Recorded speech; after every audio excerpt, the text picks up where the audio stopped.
¿Sabes cómo se originó el antiguo Egipto?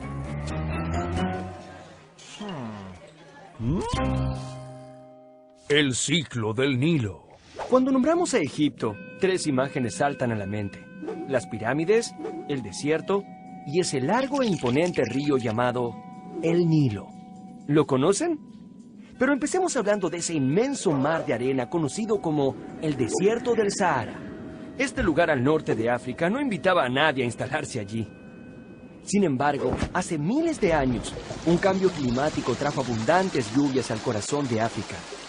Poco a poco un caudal de agua empezó a crecer y crecer. Estas aguas formaron el río más largo del mundo, el Nilo. A partir de entonces, muchas poblaciones quisieron instalarse cerca de este río. Y es que en épocas de lluvia, el Nilo crece tanto que todo a su alrededor se inunda. Pero cuando estas aguas se retiran, dejan una tierra ideal para la agricultura, pues está llena de limo.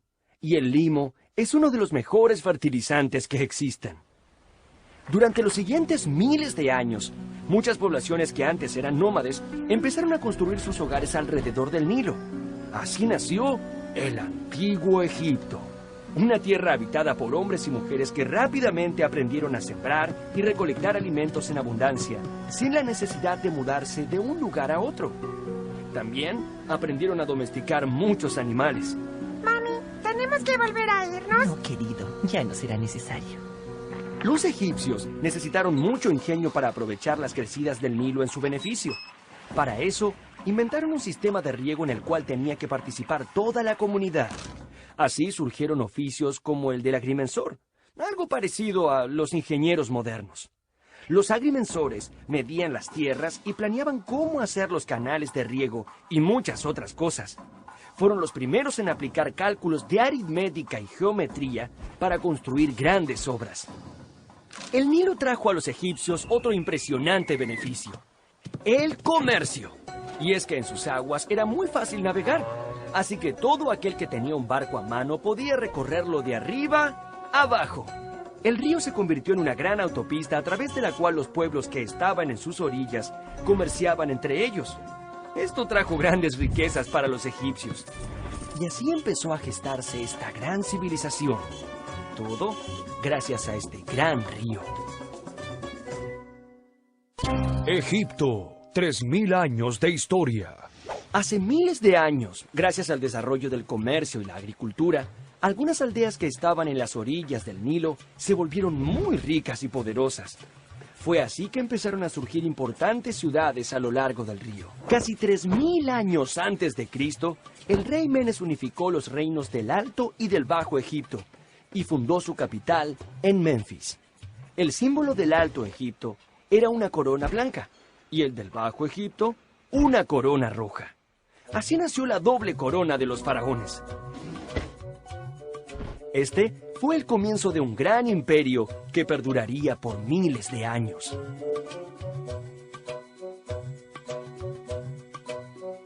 Los egipcios tuvieron una ubicación privilegiada. Por un lado, el enorme desierto los abrazaba y unía bajo una misma cultura. Y por otro lado, el río Nilo los comunicaba con otros pueblos y civilizaciones de la época. Lo difícil para los gobernantes egipcios fue mantener la unidad de este imperio, ya que había muchos pueblos enemigos que querían invadirlos y saquear sus riquezas. Los faraones gobernaron Egipto por más de 3000 años. Solo imaginen todo lo que ha pasado desde el nacimiento de Cristo hasta nuestros días. Y súmenle 1000 años más. Eso es mucho tiempo. La pirámide social. Los egipcios organizaron su vida social como una gran pirámide. Imaginemos a los distintos grupos sociales en orden de importancia. Bueno, en lo más alto de la pirámide social se encontraba el faraón. Este era el máximo gobernante de Egipto. Todas las riquezas le pertenecían y el pueblo lo adoraba como a un dios. Pero la vida del faraón no era sencilla.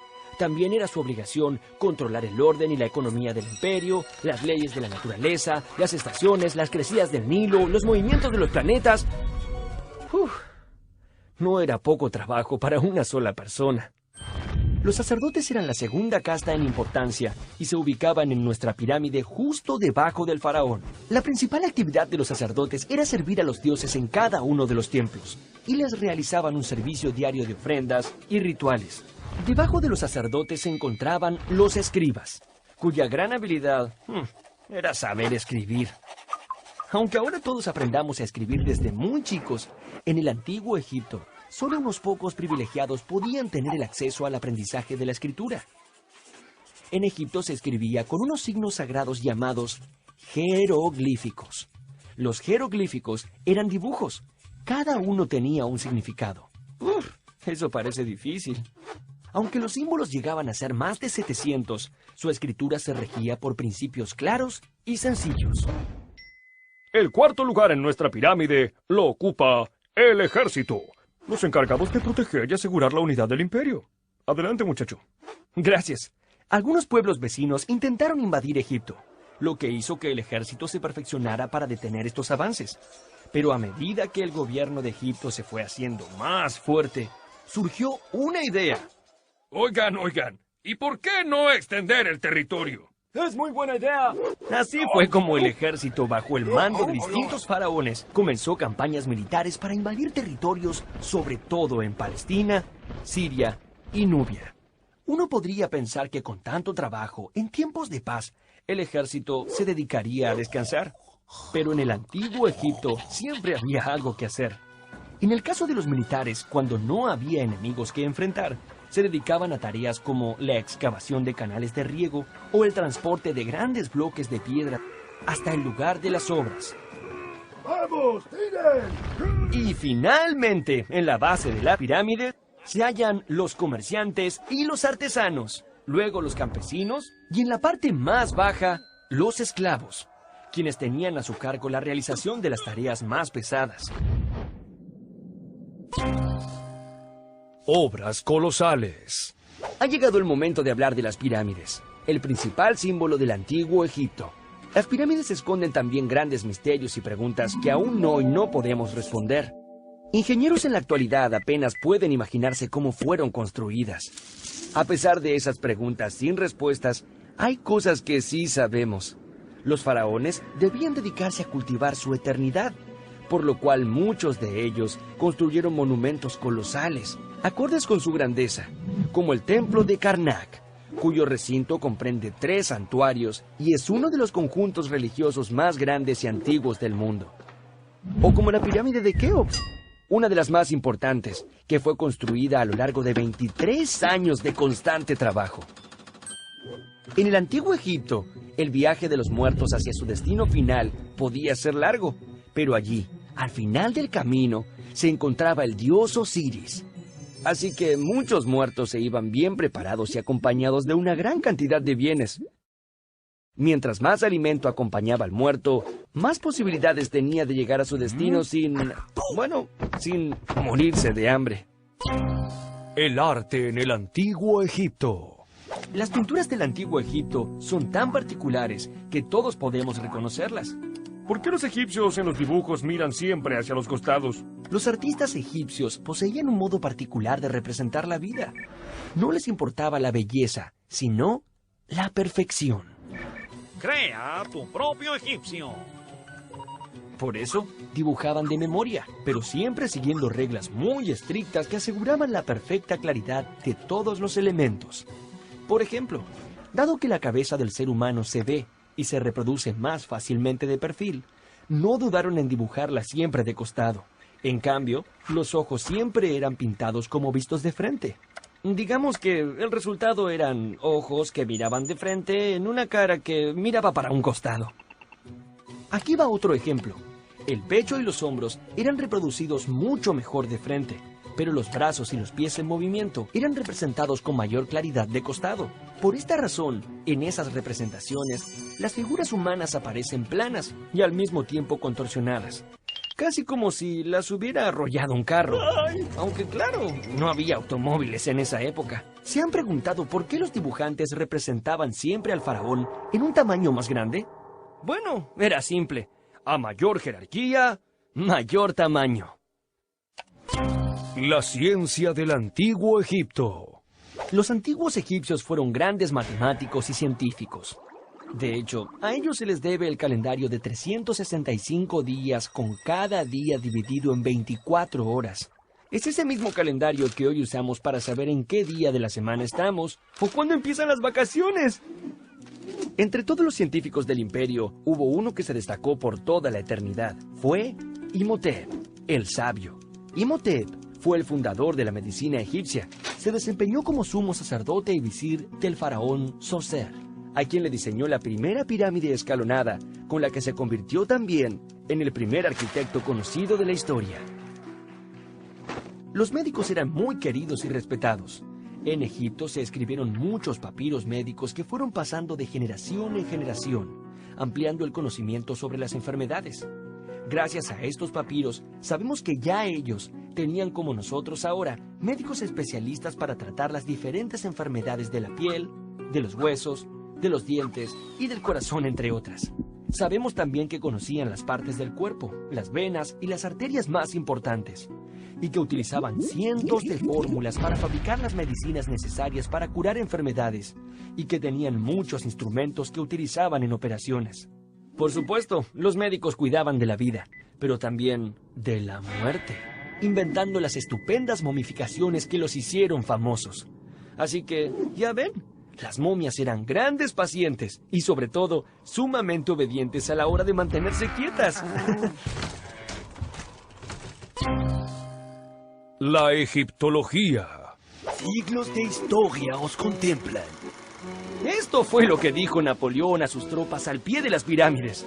Es que cuando este gran militar desembarcó en Egipto en 1798, no solo estaba interesado en la ubicación estratégica del lugar, sino también en los grandes tesoros que allí se escondían. Por eso, además de soldados y armas, Napoleón viajó desde Francia con un grupo de científicos que inventaron un nombre para el estudio del antiguo Egipto: la egiptología. Esta joven ciencia dio su primer paso importante cuando un oficial francés llamado Bouchard encontró por casualidad, como quien encuentra un caracol en la playa, una piedra negra, lisa, pero de forma irregular, que tenía escrito el mismo texto en 3 tipos de escritura: griego, demótico y jeroglífico. Sin saberlo, Bouchard había encontrado en esa piedra la llave para el conocimiento de una de las civilizaciones más apasionantes de nuestra historia. Un joven muy estudioso llamado Jean-François Champollion se obsesionó en descifrar los jeroglíficos de esta misteriosa piedra. Muchos años después, cuando ya no era tan joven, advirtió que cada signo correspondía a un sonido. ¡Eureka! ¡He descifrado la piedra! Así se pudo traducir por primera vez los jeroglíficos egipcios. Este descubrimiento sirvió luego para descifrar la tumba de Tutankamón. Todos habrán escuchado hablar de este joven faraón que murió a los 18 años y que se volvió muy famoso cuando en 1922 Howard Carter desenterró su tumba, que tenía más de 3000 años de antigüedad. Sin embargo, nunca pudieron explicar los misteriosos sucesos que ocurrieron después.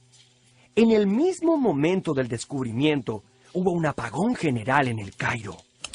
Poco tiempo después, muchas personas que habían participado en la expedición de Carter murieron. Así se llegó a decir que existía una maldición y que todo aquel que visitara la tumba de Tutankamón sería víctima de ella. Hoy en día, sin embargo, sabemos que esa maldición fue tan solo un producto de la imaginación popular. ¿O no? El fin del Imperio Egipcio. Así como la unión hace la fuerza, la división produce debilidad. Con el correr de los siglos, el poder de los faraones egipcios se fue disolviendo debido a innumerables peleas internas, hasta que finalmente fueron dominados por poderosos imperios vecinos. Primero, los persas, luego los macedonios y finalmente los romanos. Cleopatra fue la última faraona del antiguo Egipto. Dicen que su extraordinaria belleza hacía suspirar a más de un hombre allá por la época. Marco Antonio era un poderoso general romano que cayó preso de su amor. Ella soñaba con que ese amor le devolvería el esplendor a Egipto. Lamentablemente, Marco Antonio perdió en una gran batalla frente a su rival, Octavio. Marco Antonio y Cleopatra se suicidaron, dejando en manos de Octavio y del Imperio Romano lo poco que quedaba de Egipto. A pesar de los miles de años que han pasado, la influencia de la civilización egipcia aún perdura entre nosotros, y sus colosales monumentos nos recuerdan su grandeza y majestuosidad.